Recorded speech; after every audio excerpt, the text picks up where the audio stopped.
beserta teman-teman semua.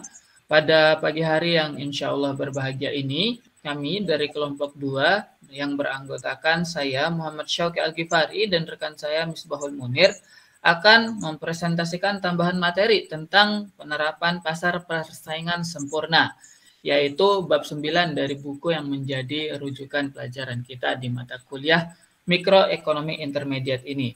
Sebagaimana kita ketahui pada pekan sebelumnya, kelompok pertama telah menjelaskan tentang penerapan pasar persaingan sempurna secara teorinya. Dan di sini kami ingin coba melengkapi dengan membahas sub pembahasan aplikasi yang terdapat dalam buku, di mana pada bab 9 yang terdapat dalam buku itu terdapat 6 pembahasan aplikasi. Yang pertama yaitu mengenai internet auction, yang kedua mengenai ethanol subsidies, yang ketiga tentang network externality, yang keempat tentang buying things on the internet, kelima tentang tobacco settlement, dan terakhir adalah tentang steel tarif. Nah, saya akan memulai terlebih dahulu dari pembahasan yang pertama, yaitu tentang internet auction. Ya, sebagaimana yang kita ketahui sebelumnya, ketika kita mempelajari tentang pasar persaingan sempurna, di situ terdapat pembahasan, yaitu pembahasan pasar persaingan sempurna dalam jangka pendek maupun jangka panjang. Dan di jangka pendek kita pun membahas baik dari sisi permintaan dan penawaran. Nah, ketika kita berbicara tentang internet auction atau dalam bahasa Indonesia adalah pelelangan secara online, kita ketahui bahwasanya dalam sistem lelang, jumlah barang yang dilelang oleh penjual itu sudah jelas jumlahnya. Namun harganya belum dipastikan karena harga ditentukan melalui proses lelang tersebut atau kita kenal dengan istilah bidding, di mana para pembeli menawarkan berapa harga yang mereka sanggup untuk membeli barang yang dilelang.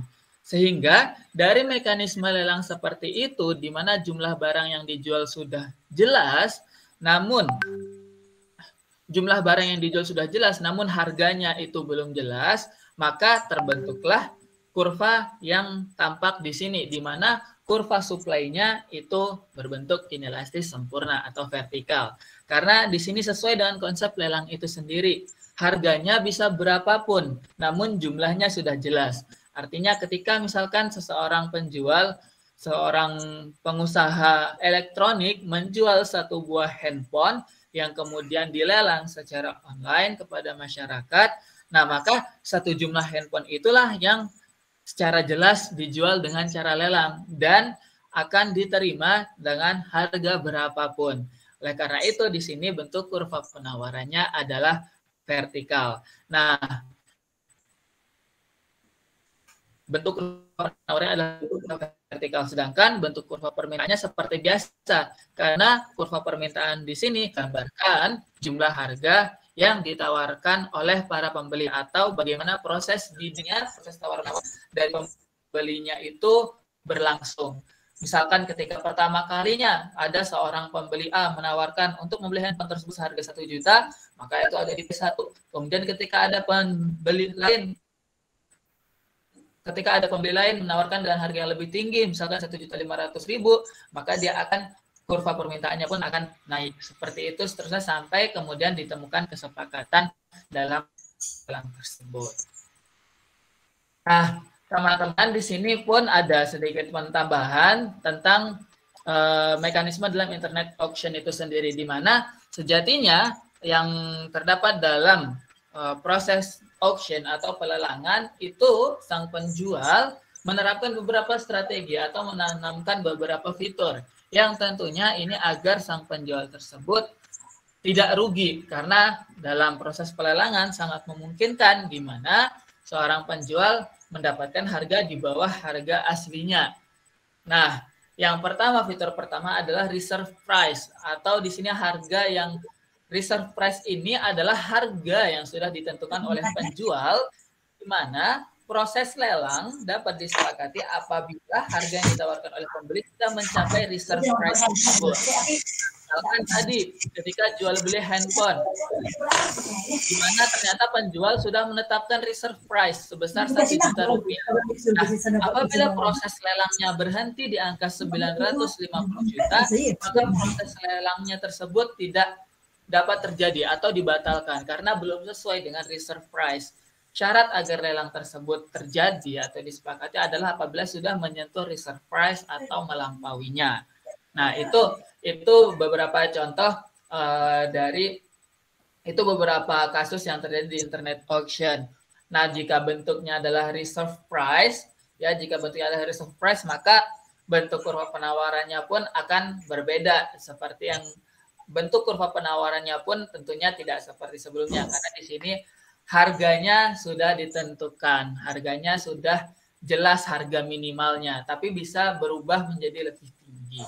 Nah, fitur kedua ada juga yang namanya buy it now. Buy it now ini sejatinya sama seperti jual beli pada umumnya, transaksi antara penjual dan pembeli pada umumnya, di mana ketika ada satu barang yang dilelang oleh penjual, nah di situ penjual menawarkan apabila ada seseorang yang ingin menggunakan fitur buy it now, di mana tentunya harga buy it now ini lebih besar pada umumnya karena si penjual tentunya ingin mencari keuntungan. Apabila terdapat pembeli yang kemudian memilih opsi buy it now, maka dia dapat langsung mengklaim barang tersebut tanpa melalui proses pelelangan yang melibatkan pesaing-pesaing lainnya atau pembeli-pembeli. Nah, ini jika dalam buku ini dapat ditemukan di websitenya Amazon atau eBay. eBay yaitu sebuah website e-commerce atau website jual beli yang dikembangkan oleh perusahaan Amazon. Nah, di samping itu, namun internet auction tentunya masih memiliki beberapa kelemahan.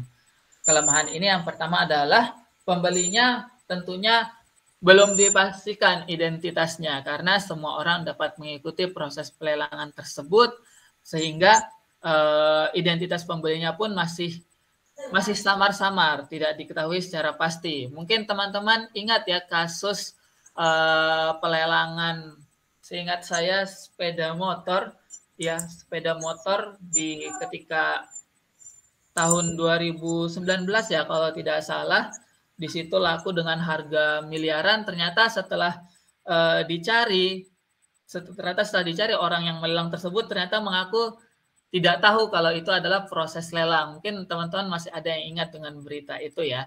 Itu terjadi di Indonesia. Nah, adapun risiko yang kedua adalah uncertain quality of goods. Sekali lagi ini menjadi kekurangan dalam jual belinya sifatnya online, di mana pembeli tidak dapat langsung melihat barangnya dan dapat melihat langsung karakteristik barangnya. Tentunya masih terdapat belum bisa dipastikan bagaimana kualitas barang yang ingin dibelinya atau barang yang dilelang tadi. Ya, ini sama dengan proses jual beli melalui internet yang berlaku pada umumnya. Nah, itu dia penjelasan tentang internet auction. Selanjutnya, Saudara Munir boleh melanjutkan.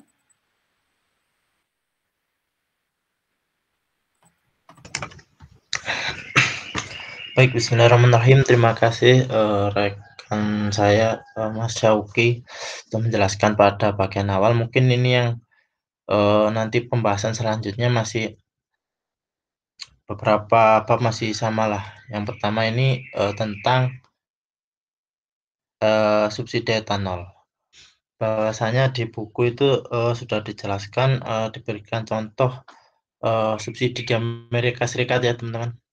Mungkin di sebelah kanan ini ada pergeseran kurva efek dari adanya subsidi.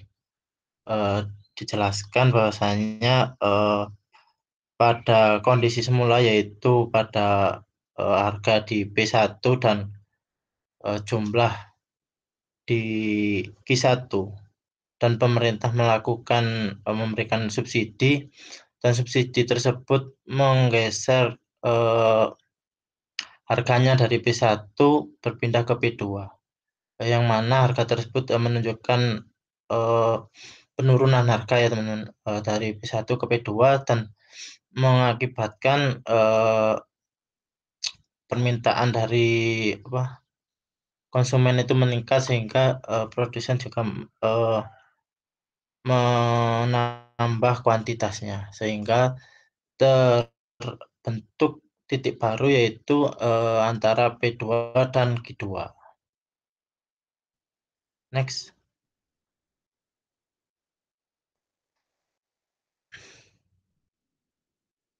Next, Mas. Ya, baik. Mungkin seperti yang saya jelaskan di awal, adanya subsidi etanol ini mungkin ada beberapa pendapat ya teman-teman. Mungkin di sisi baiknya mungkin etanol ini salah satu bahan bakar yang inovasi bahan bakar yang tidak menggunakan sumber daya tak terbarukan, tapi menggunakan dari bahan yang terbarukan. Ada dijelaskan juga bahwasanya etanol ini menggunakan berasal dari jagung dan juga tebu. Namun beberapa kalau dijelaskan di buku itu beberapa ilmuwan penggunaan etanol ini juga menuai pertentangan terkait kebaikan atau efeknya terhadap berbagai lingkungan atau efeknya terhadap penggunaan sumber daya yang dasarnya yaitu jagung dan tebu. Namun jika kita melihat di Amerika Serikat, nah itu terlihat sekali dijelaskan bahwasanya ada unsur-unsur politik kenapa pemerintah kok melakukan subsidi terhadap bahan bakar etanol. Dijelaskan juga bahwasanya perusahaan yang mendapatkan subsidi utama dari subsidi etanol ini, perusahaan tersebut juga melakukan sebagai istilahnya pendana utama terhadap dua partai di Amerika Serikat. Dan juga jika ditelisik lebih lanjut, subsidi etanol ini hanya terfokus di salah satu wilayah di Amerika Serikat, yang mana wilayah tersebut menjadi tuan rumah terhadap pemilihan presiden di Amerika Serikat. Nah, hal tersebut itulah yang mungkin menyebabkan beberapa orang menjadi bertanya-tanya apakah etanol ini disubsidi karena memang termasuk bahan bakar yang inovasi yang memberikan sebagai bentuk perubahan yang ke arah lebih baik, atau emang karena adanya unsur politik tersebut pemerintah melakukan subsidi etanol. Yang kedua di Brasil. Penggunaan etanol di Brasil ini berasal dari tebu. Yang mana tebu tersebut kan mungkin seperti biasanya digunakan sebagai bahan dasar pembuatan gula ya teman-teman. Nah, ketika tebu ini digunakan sebagai etanol, secara tidak langsung juga mempengaruhi produksi gula tersebut. Nah, di buku dijelaskan bahwasanya di Brasil ini akibat hal tersebut harga gula mengalami kenaikan dan mengakibatkan para petani ini melakukan unjuk rasa. Next.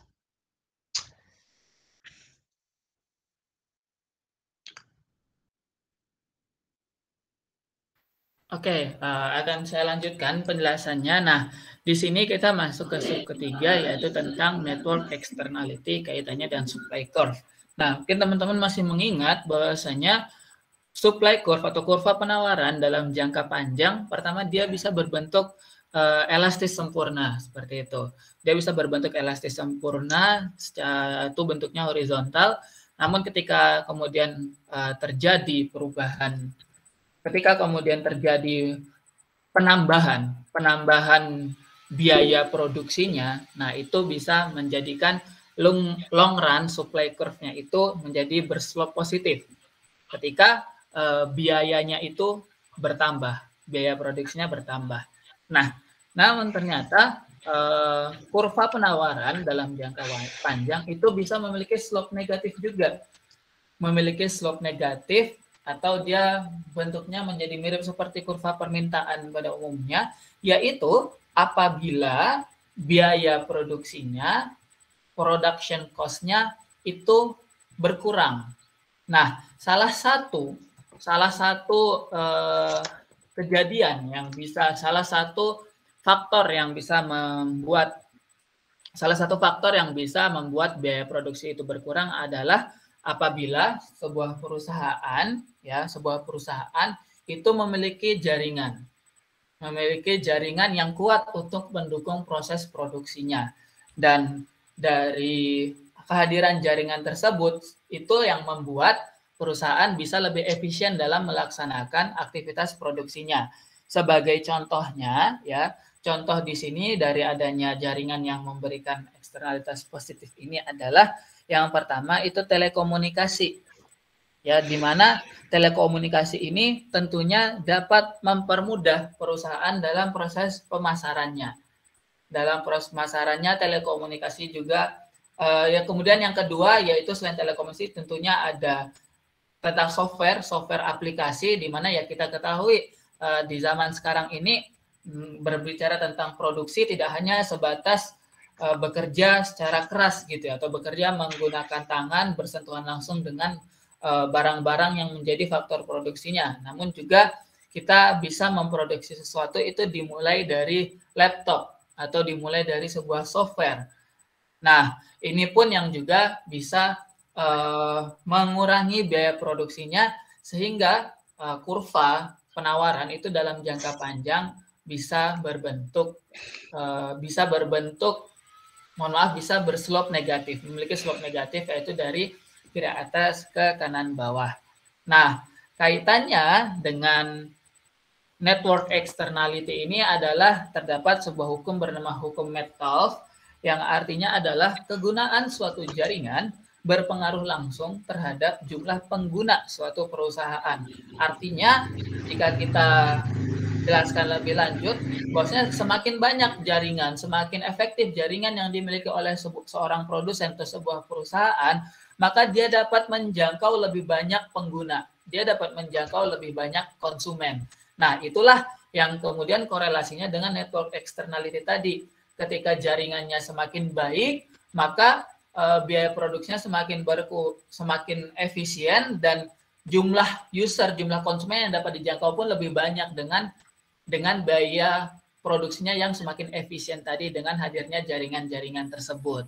Nah, itu inti dari network externality tadi di mana dia bisa mempengaruhi bentuk dari long run supply curve yang pada aslinya long run supply curve itu berbentuk elastis sempurna, namun ketika terjadi penambahan cost, maka dia akan memiliki slope positif. Nah, network externality ini membuat cost bisa lebih efisien atau cost-nya bisa lebih berkurang sehingga kurva penawaran dalam jangka panjang pun bisa berslope negatif. Seperti itu. Selanjutnya akan dijelaskan kembali oleh Mas Munir bab selanjutnya.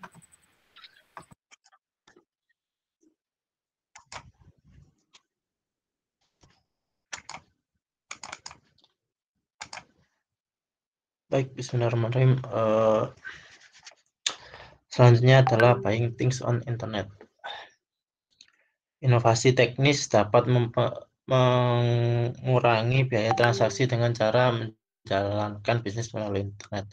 Mungkin seperti yang sudah teman-teman gunakan pada kehidupan sehari-hari, e-commerce sangat membantu kita dalam melakukan pembelian atau penjualan suatu barang melalui media internet. Mungkin kalau yang sering kita gunakan itu ada Tokopedia, ada Bukalapak, dan mungkin yang paling ngetren pada saat ini adalah Shopee dengan berbagai fitur dan kemudahan di dalamnya. Nah, mungkin dari hal tersebut kita dapat semakin efisien dalam melakukan transaksi. Mungkin ini saya jelaskan tentang adanya keuntungan yang didapat surplus konsumen dan juga surplus produsen. Mungkin sudah dijelaskan oleh kelompok sebelumnya, oleh kelompok Mas Ayub ya. Yang bagian bawah ini adalah surplus yang diterima oleh produsen dan yang bagian atas adalah surplus atau keuntungan yang diterima oleh konsumen. Nah, mungkin ini slope yang D ini ya menunjukkan bahwasanya semakin tinggi harganya, biayanya atau harganya itu mengakibatkan kuantitas yang diminta itu semakin sedikit oleh konsumen. Begitu pula sebaliknya, jika harganya itu semakin rendah menunjukkan kuantitas yang diminta oleh konsumen itu semakin tinggi. Dan pada slide yang satunya, slide yang S itu menunjukkan kebalikannya. Ketika harganya semakin tinggi itu produsen akan berlomba-lomba untuk menjual produk tersebut, sehingga kebalikan dari penjelasan sebelumnya. Ketika harganya semakin naik, maka kuantitasnya yang dijual akan semakin tinggi. Dan kebalikannya ketika harganya semakin rendah, itu kuantitasnya sedikit. Dan di antara kedua slide tersebut ada titik keseimbangan, yaitu titik pertemuan dari P bintang dan Q bintang yang membentuk keseimbangan antara surplus konsumen dan surplus produsen. Next.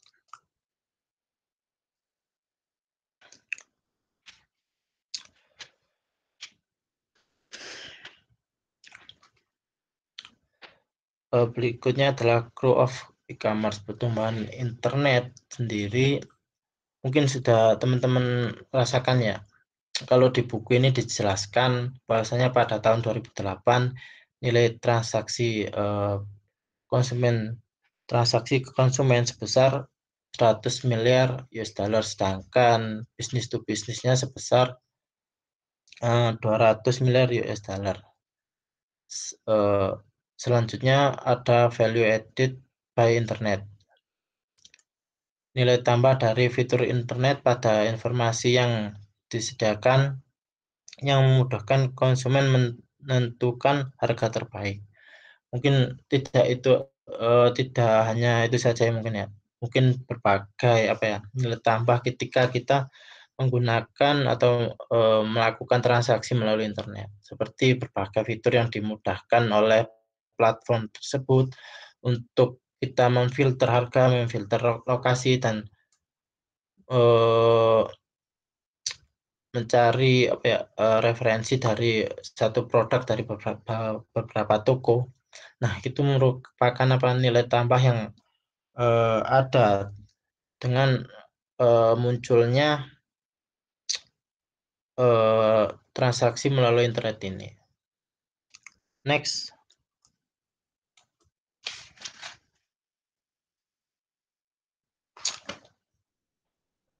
Oke, selanjutnya kita masuk silakan Mas Yogi. Kita masuk ke sub yang kelima. Nah, ini yang kemarin di pertemuan sebelumnya sempat dijelaskan oleh Mas Ayub ya, yaitu tentang kebijakan tentang tarif atau tentang tentang pajak, tentang tarif. Setelah ini akan dijelaskan oleh Mas Munir.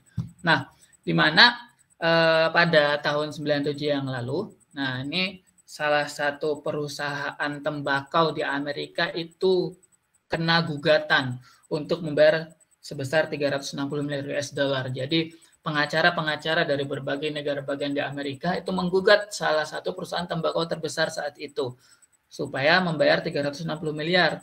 Itu adalah bentuk kompensasi atas dampak buruk rokok karena kan dari adanya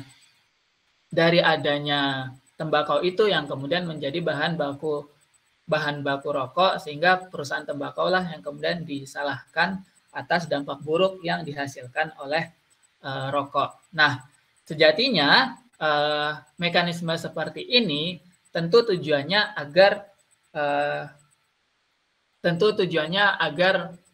masyarakat tuh lebih mengurangi konsumsi rokoknya, karena tentunya ini perusahaan pun akan mempertimbangkan untuk menaikkan harga tembakaunya untuk agar mereka bisa menutupi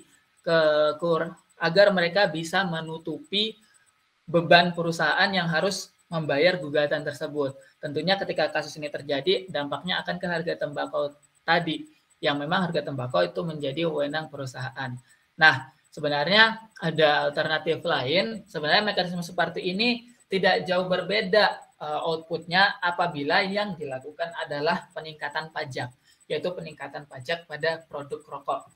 Artinya dibanding gugatan, misalkan kalau dalam gugatan itu langsung 360 miliar, nah sini jika ingin impact-nya lebih luas, itu bisa rokoknya yang dikenakan pajak. Artinya di sini perusahaan tidak perlu membayar apapun, namun memang rokoknya dinaikkan harganya, pajaknya dinaikkan. Nah, tentunya ini pun bisa mempengaruhi preferensi konsumen karena ketika pajak ditingkatkan, itu harganya bisa menjadi lebih mahal. Harga rokoknya bisa lebih mahal dan harapannya tingkat konsumsi rokok itu bisa berkurang. Nah, ini sebelumnya sudah dijelaskan ya oleh Mas Ayub tentang pajak, oleh kelompoknya Mas Ayub dan Mas Rijal tentang pajak di pertemuan selanjutnya, bagaimana itu pengaruhnya terhadap terhadap permintaan dan penawaran suatu barang. Nah, ini sebagai contoh saja, sebagai contoh dari adanya pajak dalam penjualan sebuah barang. Seperti itu kurang lebih penjelasan contoh dari apa materi yang sudah disampaikan pekan sebelumnya. Selanjutnya dijelaskan kembali oleh Mas Munir.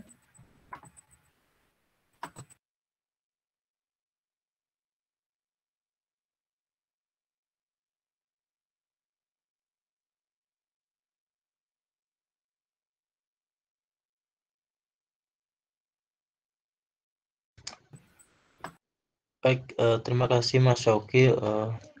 Selanjutnya akan saya jelaskan tentang kebijakan proteksi. Nah, ini ada beberapa macam ya. Mungkin sebelumnya proteksi ini juga sempat disinggung oleh kelompok sebelumnya. Mungkin macam-macam proteksi ini ada yang pertama ada kuota impor, yaitu pembatasan terhadap jumlah ya. Terus yang kedua ini kesepakatan harga minimum, yang mana pedagang importir dan eksportir ini saling berkoordinasi untuk menentukan harga dari suatu komoditas tertentu. Yang ketiga ada pembatasan ekspor negara lain. Yang keempat ada berbagai variasi tarif. Yang kelima ada gugatan terhadap negara lain. Seperti yang kita ketahui bahwasanya impor itu barang-barang impor ini dapat mempengaruhi penjualan terhadap barang-barang domestik. Adanya kebijakan proteksi ini dilakukan pemerintah untuk melindungi agar penjualan barang-barang domestik ini tidak dapat terkalahkan oleh barang-barang impor. Yang mana salah satu bentuk dukungan juga dari pemerintah untuk produk-produk dalam negeri. Seperti kita ketahui bahwasanya impor pun tidak dapat dihentikan gitu. Tetap suatu negara membutuhkan barang-barang impor. Namun di sini mungkin dicontohkan di buku itu Amerika Serikat ingin tetap melakukan impor tapi dengan melakukan kebijakan untuk mengendalikan hal tersebut. Next.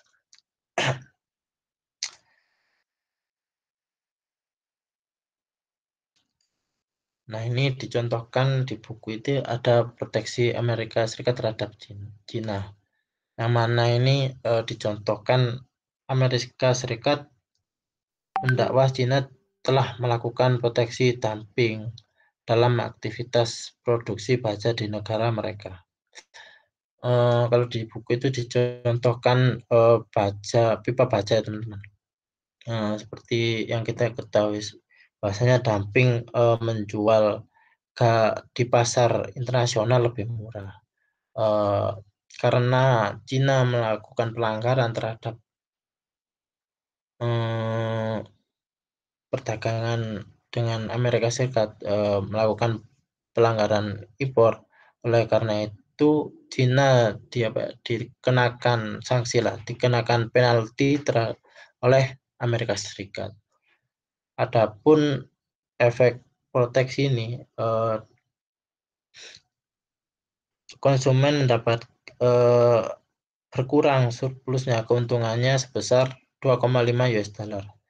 Sedangkan surplus produsen bertambah sebesar 700 juta US dollar. Nah,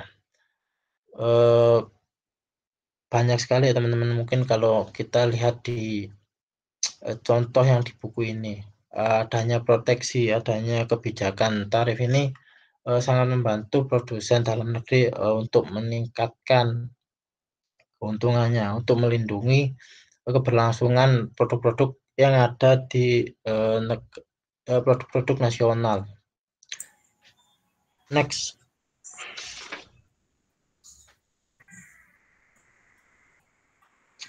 Oke, mungkin ya, itu silakan Mas Ogi. Oke, ya, itu dia presentasi dari kami. Kalau tadi teman-teman highlight penjelasan Mas Munir itu di mana dampak tarif ini itu bisa mengurangi surplus konsumen dan meningkatkan surplus produsen. Nah, ini artinya sesuai dengan teori yang disampaikan oleh kelompok 1 di pertemuan sebelumnya, di mana dampak tarif itu adalah mengurangi surplus konsumen dan menambah surplus produsen. Artinya kasus yang kami jelaskan di pertemuan kali ini relevan dengan teori yang sudah dipaparkan pada pertemuan sebelumnya. Nah, demikian presentasi yang bisa kami sampaikan pada pagi hari ini. Tentunya masih terdapat banyak kekurangan maupun kekeliruan dalam penjelasan kami. Oleh karena itu, kami mohon masukan dan diskusinya juga dari teman-teman agar apa yang kita pelajari hari ini benar-benar sesuai dengan pemahaman yang semestinya. Sekian, terima kasih. Wassalamualaikum warahmatullahi wabarakatuh. Baik, terima kasih ini Misbahul sama Sauki ya. Mari kita lihat dan kita diskusikan bersama ini. Pertama itu tentang internet auctions. Ini bedanya dengan yang langsung gimana ya? Apa punya dampak yang berbeda ya? Kira-kira gimana? Kalau di sini kita lihat bahwa kurva supply-nya kan vertikal, dalam artian bahwa jumlah barang yang akan dilelang itu kan sudah pasti tertentu, tidak bertambah, tidak berkurang. Jadi yang berubah itu hanya harga saja. Jadi mungkin seperti kita ketahui, lelang itu bisa mulai dari harga paling rendah sampai tertinggi, dan itu langsung diberikan. Nanti diberikan harga minimum, lalu ada penawaran makin tinggi, dan sudah tidak ada lagi yang tawar, itu diputuskan dia yang dapat barang itu. Atau yang sebaliknya, bisa juga dari harga tertinggi. Tawarkan harga tertinggi berapa, kalau tidak ada yang menawar, diturunkan. Belum ada juga, diturunkan lagi sampai orang pertama yang mengatakan saya beli, stop di situ. Nah, jadi itu lelang kan begitu ya. Tapi ada nggak lelang langsung yang itu mungkin dalam suatu gedung ya, atau lewat internet, kira-kira gimana? Ada nggak perbedaan? Baik, Prof. Terima kasih. Nah, menurut kelompok kami, di sini karena mekanisme antara lelang melalui internet atau lelang langsung itu sejatinya sama, jadi secara penjelasan tadi pun menurut kami akan sama saja. Yang membedakan tadi lebih ke risiko-risiko yang muncul seperti itu, Prof. Di mana risikonya kan tadi pembelinya masih stranger statusnya atau tidak diketahui secara pasti identitasnya itu ketika lelang dilakukan secara online, sedangkan kalau secara langsung ya pembelinya kita bisa langsung lihat. Seperti itu pun barangnya juga, kalau secara langsung kita bisa langsung melihat barangnya, namun secara online ya kita tidak bisa melihat langsung barangnya, artinya kualitasnya pun belum terjamin. Nah, seperti itu kurang lebih Prof yang kami pahami, dan mengapa kemudian di sini yang dibahas adalah internet auction atau lelang secara online atau secara internet, karena menurut ya sesuai dengan pertama karena itu juga yang ada di buku, dan menurut kami saat ini lelang memang lebih banyak.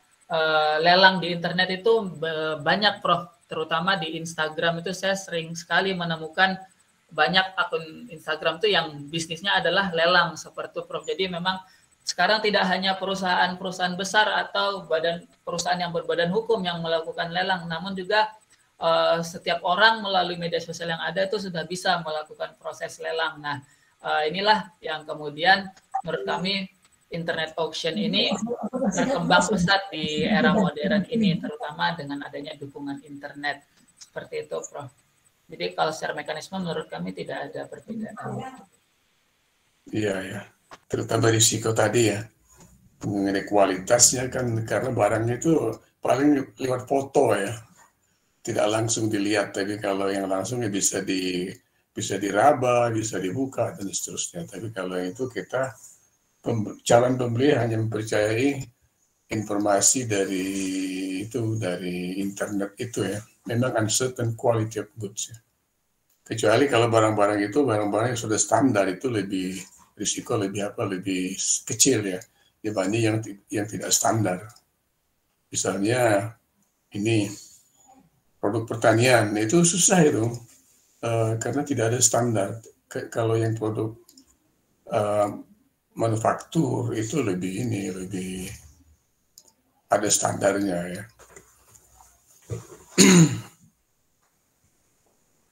Features of interaction, reserve price. Reserve price itu apa artinya? Itu yang izin menjawab, Prof. Reserve price itu yang kami pahami. Jadi perusahaan yang melakukan lelang itu sudah menetapkan harga batasan, Prof. Misalkan tadi lelang HP itu sudah ditetapkan reserve price-nya 1 juta. Jadi ketika lelangnya itu ternyata berhenti di 950 juta, maka lelangnya akan dibatalkan. Tapi kalau sudah mencapai 1 juta atau melebihi, baru lelangnya itu bisa diresmikan. Seperti itu, Prof, yang kami pahami mengenai reserve price. Jadi reserve price itu kalau dari segi penjual itu berarti kan harga minimum yang dia akan mau untuk menjual barangnya. Tapi kalau dari segi pembeli itu artinya harga maksimum yang dia mau bayar barang itu, reserve price. Ya mungkin dari yang lain ada komentar?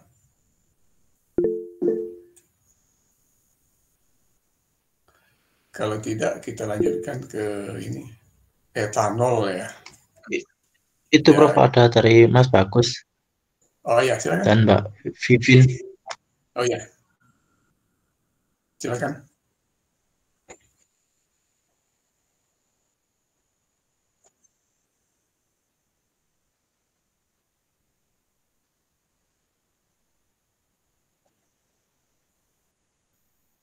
Oh nanti, ya, jadi pending aja sampai rokok nanti ya.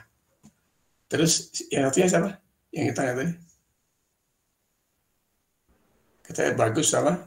Nggak ada? Saya, Prof. Siapa? Firdaus. Oh iya, silakan. Baik, terima kasih Prof atas kesempatannya. Di sini saya ingin bertanya, sebenarnya pertanyaan pertama saya sama kayak yang ditanyakan oleh Prof Umar. Bedanya lelang dengan lelang yang biasa terjadi sama yang online. Tapi di sini saya ingin menanyakan yang lebih ke ini, karena saya sudah baca mengenai sejarah lelang ya.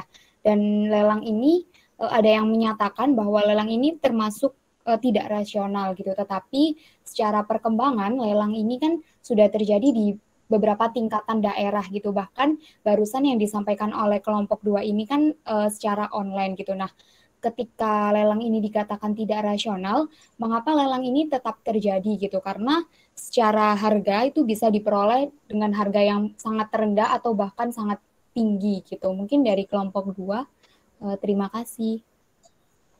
Ya. Jadi katakan kurang rasional gitu ya.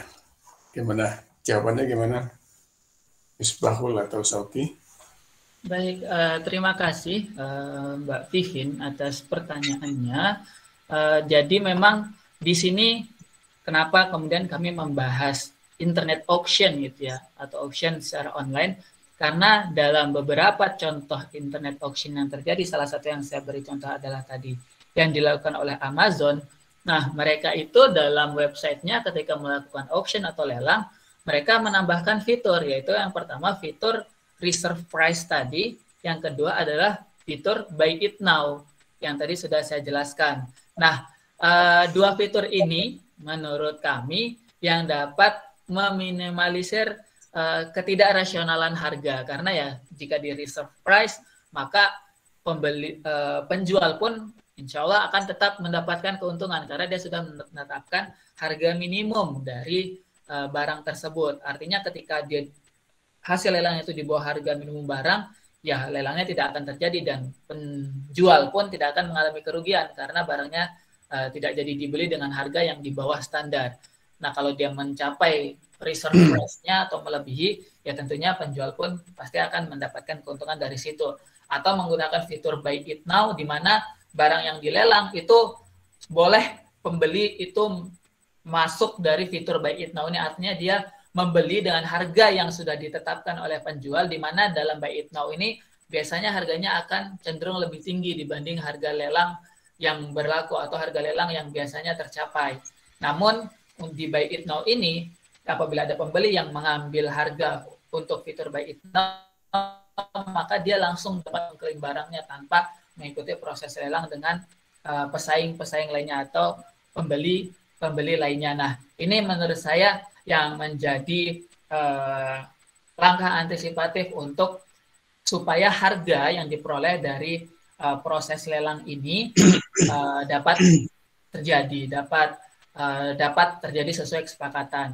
Nah, tapi ketika kita berbicara secara luas ya, tidak hanya yang di internet atau kita berbicara lelang yang langsung terjadi, dari saya pribadi ketika mengadakan auction, ketika saya menemukan peristiwa lelang, peristiwa lelang di dalam artian peristiwa lelang yang memang tidak menetapkan reserve price, tidak menetapkan standar harga minimum. Nah, yang saya temukan sebagai contoh yang tadi, contoh berita di tahun 2019 lalu, nah, lelang-lelang ini banyak juga yang esensi kegiatannya itu adalah kegiatan donasi. Gitu. Kegiatan donasi artinya ya, ketika kita sudah berbicara donasi, orientasinya adalah sosial, bukan profit lagi, ya maka menurut saya harga berapapun yang tercapai, ya itu masih terbilang rasional karena orientasinya adalah donasi, orientasinya sosial, bukan mencari profit. Mungkin teman-teman juga sering yang menemukan agenda-agenda lelang yang mana itu memang tujuannya untuk kegiatan sosial, ada influencer-influencer atau public figure menjual barang berharga miliknya, di mana itu dengan sistem lelang dan hasil lelangnya kemudian disumbangkan untuk kegiatan amal. Nah, inilah menurut saya kalau ditanyakan kenapa lelang ini masih berlaku gitu. Kalau dari sisi lelang yang memang tidak secara, kalau lelang kita berbicara lelang secara umum, kenapa lelang ini masih bisa berlaku? Karena banyak juga orang yang mengadakan lelang itu tujuannya adalah untuk kegiatan amal. Sehingga berapapun harga yang diterima, menurut saya itu masih rasional karena orientasinya bukan profit lagi. Kurang lebih seperti itu jawaban dari kelompok kami. Mungkin dari Mas Munir ada tambahan atau mungkin ada koreksi dari Prof. Umar. Persilahkan. Bismillahirrahmanirrahim. Mungkin saya ingin menambahkan sedikit ya tentang ketidakrasionalan lelang. Sebenarnya mungkin kalau menurut pendapat saya ketidakrasionalan tersebut juga termasuk sesuatu yang relatif gitu. Mungkin ketika barang yang dilelang tersebut merupakan barang sesuatu yang antik atau sesuatu yang sangat bernilai bagi konsumen, nah itu ketidakrasionalan harga itu mungkin akan dikesampingkan. Mungkin kalau kita bahasanya tahu itu mungkin berapa karya seni mungkin atau benda-benda antik mungkin yang sering dilelang dengan harga yang tinggi, namun tetap memberikan puasan dan sesuai dengan yang diinginkan atau diharapkan konsumen, menurut saya itu juga sah-sah saja. Mungkin kalau yang di kemarin lelang yang sempat viral itu lelangnya siapa sih? Saya sempat lupa. Yang lelang udara di Las Vegas itu siapa sih? Lupa. Kan itu juga sebenarnya mungkin beberapa orang kan juga menganggap itu sesuatu yang tidak rasional ketika ada sebuah udara yang dimasukkan ke kantong plastik dan dilelang melalui media sosial seorang artis, dan banyak orang yang ingin membelinya. Mungkin beberapa orang yang menganggapnya tidak rasional, tapi beberapa orang yang menganggap rasional, dan ketika seseorang tersebut membelinya dan mendapatkan mungkin kepopuleran melalui artis tersebut, ya menurut saya itu ada keuntungan yang sama-sama didapatkan oleh kedua belah pihak, dan bisa dibilang sah-sah saja. Mungkin itu tambahan dari saya, mungkin dari Prof. Umar. Ya, dengan kata lain bahwa reserve price dalam lelang itu belum tentu merupakan harga keseimbangan pada pasar kompetitif ya. Karena pasar itu dianggap ideal, paling efisien kalau itu adalah harga yang terbentuk pada pasar yang kompetitif. Nah, kalau di lelang itu ini kurang begitu mencerminkan kompetitif ya.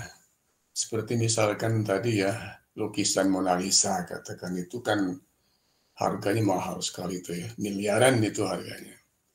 Nah, kenapa tidak kompetitif? Karena yang minat sedikit. Mungkin orang-orang tertentu yang sangat kaya koleksi gitu, lalu dia mau saja beli berapa sekian miliar rupiah ya. Nah, jadi tidak kompetitif. Lalu misalkan lagi contoh lain adalah katakan mobil ya, mobil antik begitu. Lalu dia karena takut tidak dapat mobil itu, dia langsung memberikan reserve price. Katakan dia bersedia membeli atau menawarkan harga beli, katakan 1 miliar misalkan. Padahal harga di bawah 1 miliar, katakan 800 juta pun itu nggak ada juga yang membeli. Jadi yang lain katakan harga tertinggi yang mungkin ada yang ingin beli mungkin katakan 400 juta. Tapi orang yang satu ini tadi karena begitu berminat dengan mobil antik itu langsung dia nyatakan bersedia bayar 1 miliar. Ya berarti kan 1 miliar itu bukan harga keseimbangan, itu harga emosional itu ya. Jadi itulah mengapa dikatakan ya kurang rasional tadi ya. Contohnya yang tadi ya, yang lukisan Mona Lisa itu kan tidak rasional itu menurut kebanyakan orang ya. Mungkin bagi yang beli juga tidak rasional, tapi memberikan kepuasan ya. Dia dengan koleksi sangat puas meskipun dia sadar sebetulnya tidak rasional. Ya. Dan saya lihat juga fotonya Mona Lisa itu yang nggak begitu cantik jatuh amat saya lihat. Cuma karena itu asli, itu harganya bisa miliaran. Baik, kita lihat yang berikutnya, ini ethanol subsidi. Ya. Kalau ini kan yang biasa ini kurvanya subsidi seperti yang sudah kita pelajari. Cuma mungkin yang di sini yang ditonjolkan kebijakan di Amerika dan Brazil ya. Jadi kalau di Brazil itu penggunaan ethanol tadi kan dihubungkan dengan motif politik tadi ya. Sebutkan bahwa di daerah tertentu dan itu merupakan sebagai katakan daerah yang sangat diandalkan untuk memberikan suara ya dalam pemilihan. Kalau yang di Brazil itu karena etanol itu, tebu itu bersaing untuk gula yang merupakan produk unggulan dari Brazil dengan etanol, sehingga itu juga akan ditentang oleh pemerintah ya. Kemudian network externality. Nah ini tadi yang menarik dikatakan bahwa kurva supply-nya berselalu negatif ya. Kalau kurva supply-nya berselalu negatif, apakah berarti hukum penawaran sudah tidak berlaku ya? Gimana? Jadi kalau hukum penawaran mengatakan kalau harga naik, penawaran bertambah. Kalau harga turun, penawaran berkurang. Tapi kalau negatif kan terbalik. Kalau harga turun, penawaran bertambah. Kalau harga naik, penawaran berkurang sama dengan permintaan. Apa betul itu? Dalam kasus itu jadi hukum penawaran sudah tidak berlaku. Baik, Prof. Terima kasih atas pertanyaan ini yang sejujurnya memang jadi kebingungan kami juga. ketika membahas bab ini. Nah, ya ketika kami coba mereview pembahasan tentang long run supply curve, di mana pada aslinya kurva supply dalam jangka panjang berbentuk elastis sempurna atau horizontal. Nah, itu ketika biaya produksinya tetap, biaya yang dikeluarkan oleh produsen itu sifatnya tetap. Namun ketika kemudian biaya produksinya itu mengalami pertambahan, maka dalam jangka panjang bentuk kurva supply-nya atau kurva penawarannya itu menjadi berslop positif seiring dengan adanya penambahan biaya produksi oleh perusahaan. Nah, sehingga apabila yang terjadi adalah sebaliknya, di mana biaya produksi itu berkurang, maka long run supply curve-nya akan menjadi berslop negatif. Nah, yang saya pahami mungkin ini dikaitkan dengan kurva supply yang dalam jangka panjang seperti Prof, karena dalam jangka panjang dianggap bahwasanya biaya produksinya itu bersifat biaya produksinya itu sifatnya konstan, namun di lain sisi bisa saja menambah biaya produksinya atau justru bisa mengurangi, dan itu mempengaruhi bentuk kurva supply dalam jangka panjang sendiri. Namun jika dalam jangka pendek itu tetap bentuk kurva supply-nya adalah berslop positif. Karena untuk yang kasus network externality ini itu pengaruhnya hanya ke kurva supply dalam jangka panjang. Mungkin teman-teman yang pernah di sebelum UTS membahas tentang long run supply curve, mungkin bisa menambahkan atau mengoreksi penjelasan dari kelompok kami. Lalu pertanyaan saya kan belum dijawab tadi. Apakah berarti hukum penawaran sudah nggak berlaku? Gitu?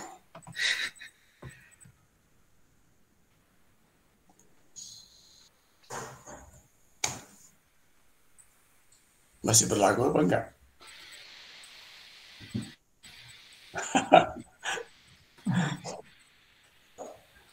Jawabannya masih berlaku ya. Ingat bahwa hukum penawaran ya, jika harga naik penawaran bertambah, jika harga penawaran berkurang, itu dengan ceteris paribus ya. Artinya faktor-faktor lain tetap. Nah, dalam jangka panjang itu kan banyak sekali faktor-faktor lain itu yang berubah, termasuk perbaikan network. Dan itu berikan eksternalitas. Eksternalitas itu jadi eksternalitas positif, sehingga itu akan menekan biaya. Dan harus diingat juga bahwa kurva supply jangka panjang itu kan menghubungkan serangkaian daripada kurva supply jangka pendek yang berslop positif. Tapi dari waktu ke waktu, kurva supply jangka pendek itu bergeser ke kanan terus. Bergeser ke kanan sehingga harga itu makin turun, sehingga kalau dihubungkan serangkaian kurva supply jangka pendek tadi akan terbentuklah kurva supply jangka panjang yang berslop negatif. Ya, jadi tetap berlaku ya hukum penawaran. Tapi ingat itu dengan asumsi ceteris paribus ya. Baik Prof, terima kasih atas penjelasannya. Baik, kita lanjutkan. Buying things on internet. Ya, ini sudah saya kira kita banyak pengalaman ini. Tapi apa yang bisa kita lihat di situ dari kurva itu ya, bahwa dengan buying things on internet sebetulnya juga tidak hanya buying tapi selling juga ya. Selling and buying things on internet. Apa yang Anda lihat kalau lihat di kurva itu?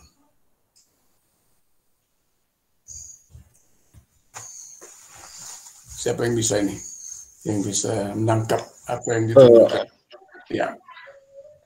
Kalau dari mungkin izin menjawab Prof. Mungkin kalau di kurva itu berdasarkan. Ini siapa nih? Halo, ini saya siapa? Prof. Munir, Misbakul Munir. Oh, Misbakul Munir, oke. Kalau di kurva itu penangkapan saya ini surplus yang diterima oleh konsumen itu lebih tinggi ya daripada surplus yang diterima oleh produsen dengan adanya transaksi melalui internet ini Prof. Ya itu kalau dari gambar itu ya betul itu kan, jadi supply konsumen lebih besar daripada producer surplus ya. Tapi ada yang lebih mendasar gitu apa yang bisa dilihat.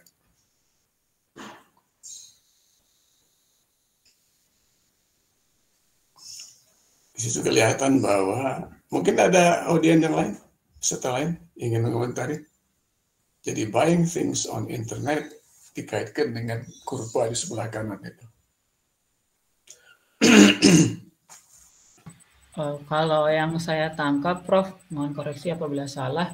Di sini kita lihat kurva supply ini kan menggambarkan behavior dari produsen, sedangkan kurva demand menggambarkan behavior dari konsumen. Artinya ketika kurva supply ini dia bentuknya lebih elastis, kita lihat di sini kurva supply lebih elastis dibandingkan kurva demand-nya. Ini menandakan bahwasanya dalam ketika transaksi di internet itu pembeli itu lebih mudah terpengaruh oleh harga-harga, oleh nilai harga dari barang-barang yang tersedia dibandingkan dengan produsen. Mengapa menurut saya ini bisa terjadi ya? Karena ketika kita membeli secara online itu kan kita bisa langsung membandingkan sekian banyak barang dengan yang harganya sangat variatif seperti itu. Sedangkan ya kalau dari sisi produsen kan mereka sendiri yang menentukan harganya. Oleh karena itu di sini mengapa kemudian harga itu sangat berpengaruh terhadap consumer behavior, karena mereka memang ketika masuk ke marketplace atau ke pasar online itu mereka dihadapkan oleh sekian banyak barang sejenis dengan harga yang sangat variatif, dan tentunya itu akan mempengaruhi barang mana yang akan dipilih oleh si konsumen. Seperti itu Prof yang saya tangkap. Iya, bisa juga itu. Cuma kalau kita lihat ya bahwa transaksi di internet itu akan melibatkan sejumlah besar ya, baik pembeli maupun penjual ya. Jadi itu sebetulnya lebih kompetitif ya, lebih kompetitif daripada kalau yang tidak di internet. Kalau internet kita kan, kalau kita ke toko, kata mau beli suatu barang ya, kalau kita langsung fisik itu mungkin dalam 1 jam paling 2 toko atau 3 toko yang bisa kita lihat. Tapi kalau pakai internet itu bisa berpuluh-puluh toko bisa kita lihat. Itu sebagai calon pembeli. Penjual juga begitu. Jadi akibat daripada itu baik supplier maupun baik penawaran penjual atau pembeli itu cenderung menjadi price taker. Jadi kalau price taker, kalau pembeli sebagai price taker itu kurva supply-nya horizontal, kalau penjual sebagai price taker itu demand-nya yang horizontal ya. Jadi dengan transaksi lewat internet itu akan menjadikan pembeli maupun penjual itu cenderung sebagai price taker ya.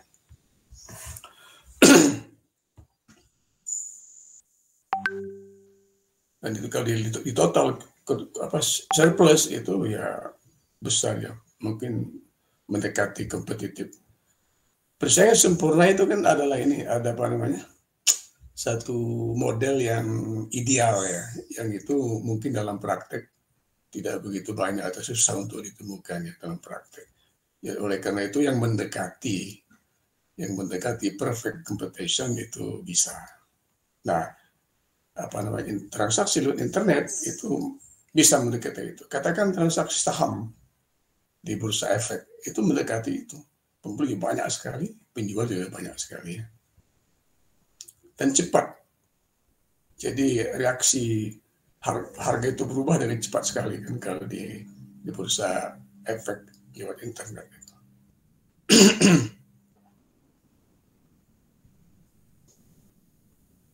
Tobacco settlement ya, ini 2 cara bagaimana mengurangi konsumsi rokok ya. Yang pertama itu dengan memajaki produsen tembakau sehingga kosnya tinggi lalu kemudian produksi berkurang. Tapi kalau yang pajak itu yang dibebani itu pembeli, karena pembeli itu diberi pajak, harga juga makin tinggi, lalu efeknya sama itu ya, efeknya sama. Cuma bedanya kalau pertama itu yang dibebani produsen, yang kedua itu yang dibebani adalah konsumen.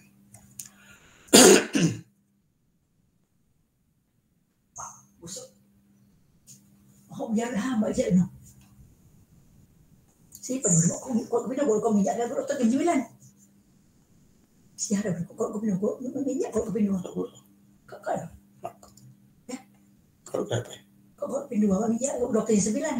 Jadwalan lagi, Pak. Oh, iya. Yang kedua ini ada yuk. Iya. Tinggal mau. Lalu terakhir kebijakan proteksionis ya.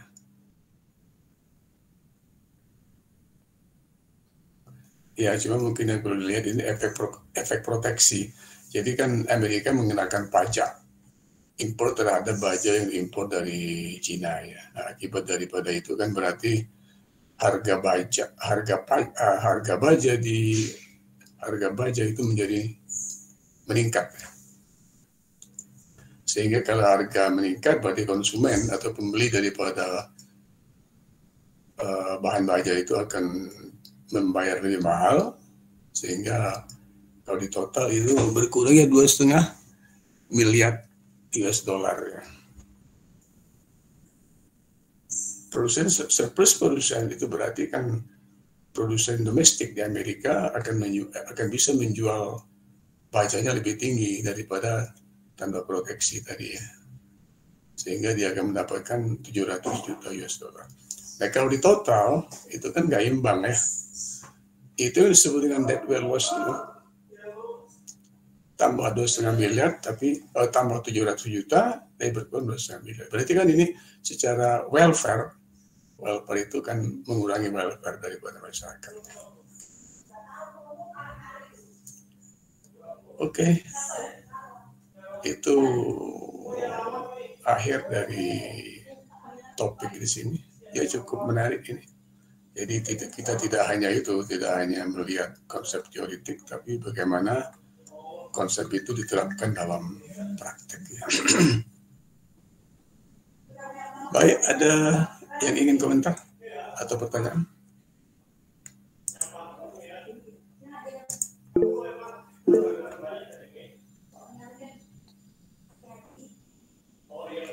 Untuk minggu depan siapa yang akan maju? Bagus sama siapa? Oh. Mengenai apa? Baik. Kalau memang sudah tidak ada, ini kita bisa akhiri pertemuan kita pada pagi hari ini. Izin bertanya, Prof. Oh, silakan, Din. Ya, terima kasih, Prof. Saya ingin bertanya terkait yang e-commerce tadi. E-commerce. Ya, Prof, yang e-commerce. Memang ini pertanyaan yang dialami mungkin penjual-penjual di e-commerce begitu. Jadi memang dengan adanya e-commerce ini penjual-penjual usaha kecil dan menengah ini sangat terbantu begitu.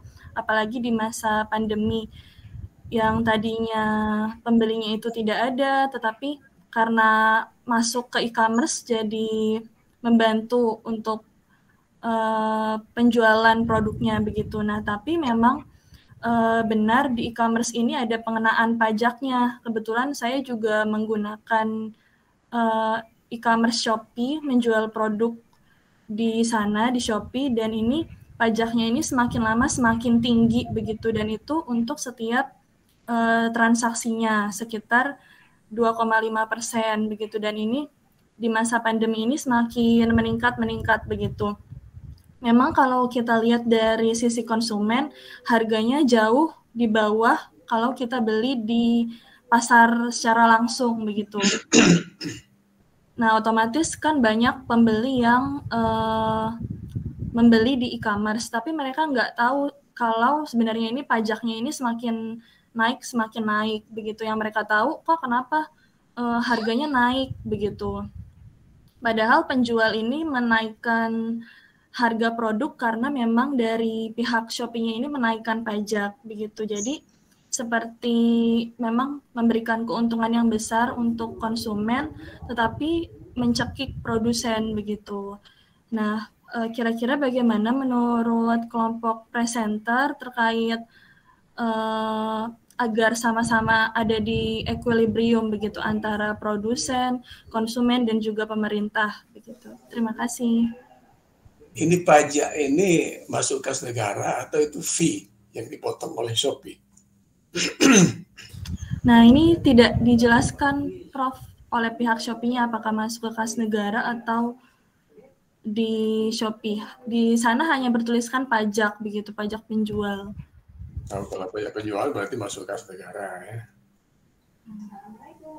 Jadi Dian juga ikut jual apa? Jual produk apa, Dian? Jual ada baju, tas, sama jilbab, Prof. Itu 1 bulan bisa berapa omsetnya? 1 bulan karena corona agak menurun sih, Prof. Mungkin di bawah 1 juta. Sekitar 800, 900. Oh, iya. Jadi dia termasuk UKM ya? Iya, Prof. Yes. Kalau konglomerat ya bisa miliaran gitu. Ini ya nggak apa-apa. Kan hampir nggak ada modal itu kan ya. Cuma modalnya kan duduk di depan komputer gitu. Itu kita harus terdeposit nggak ke Shopee kalau kita buka toko di Shopee itu? Gimana, Prof? Mohon maaf. Kalau kita misalkan ingin jual satu produk di Shopee ya, apa untuk awal itu kita harus store deposit ke Shopee-nya? Enggak, Prof, enggak ada. Enggak, ya. Hanya setiap kalau ada yang laku produk kita, maka tadi 2,5% masuk ke Shopee begitu. Oh ya.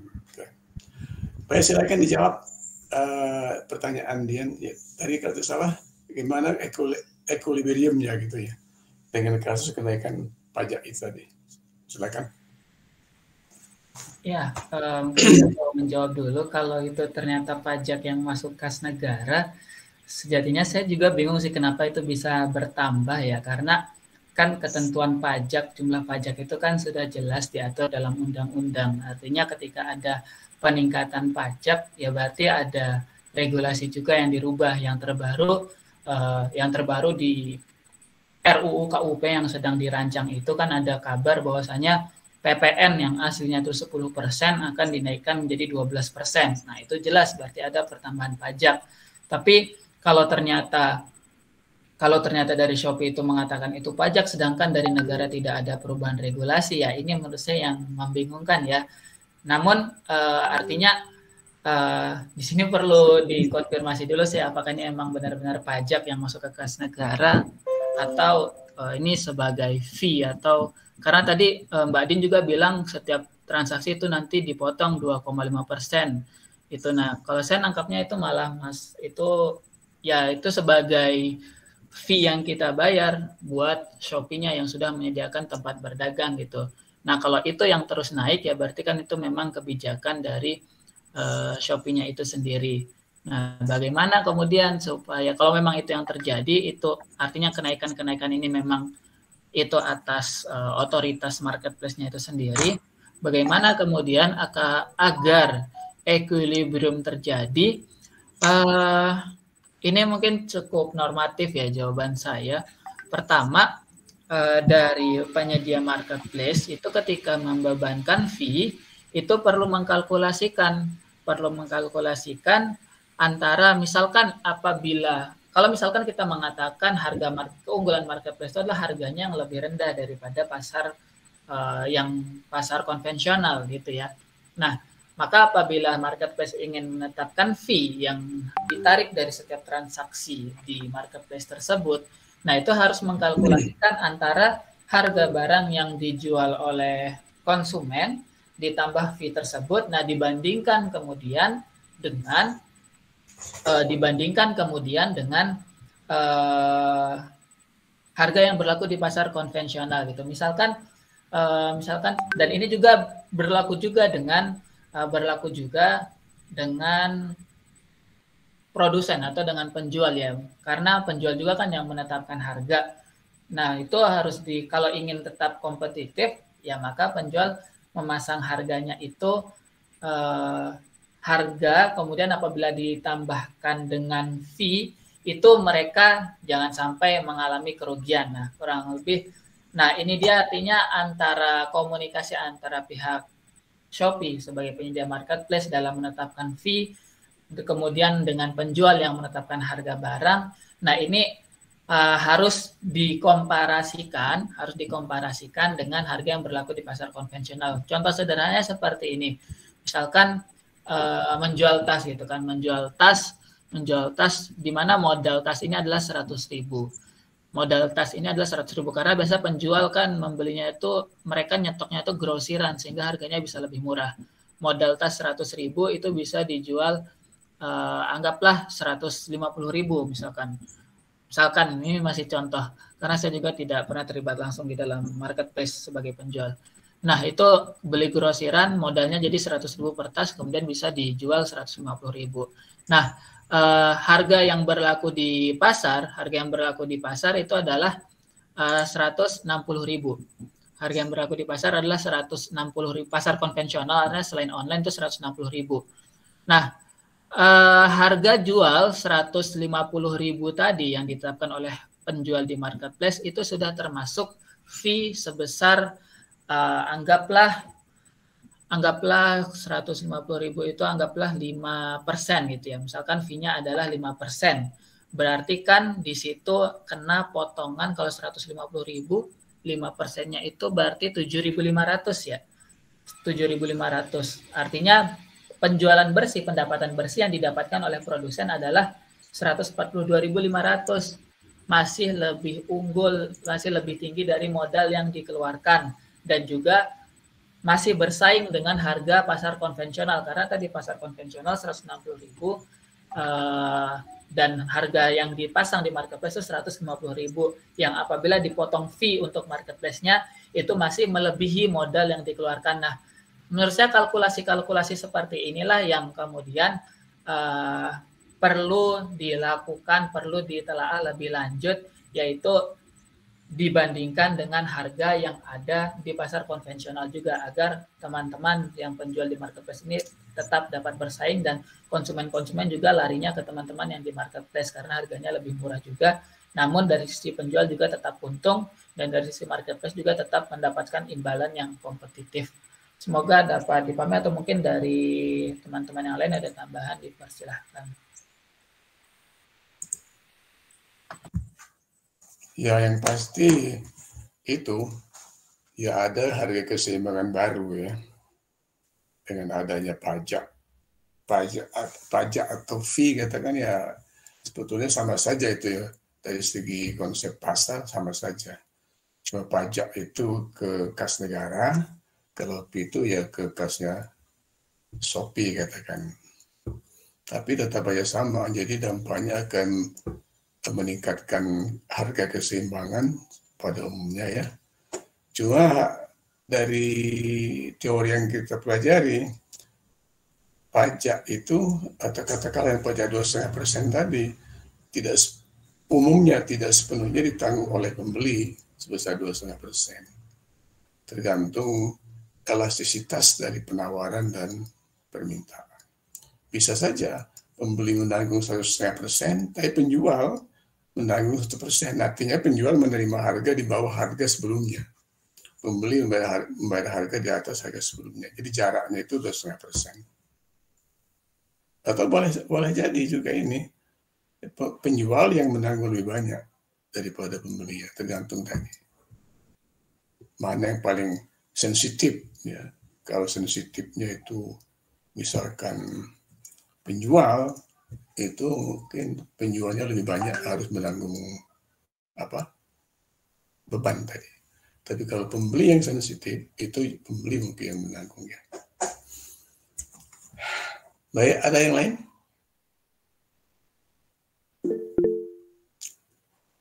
Khairuddin? Ya, silakan. Ini mic-nya masih mati nih, Khairuddin.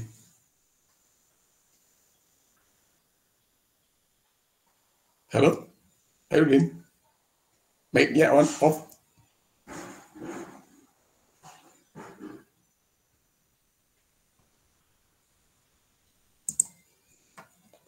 Oke, yang lain?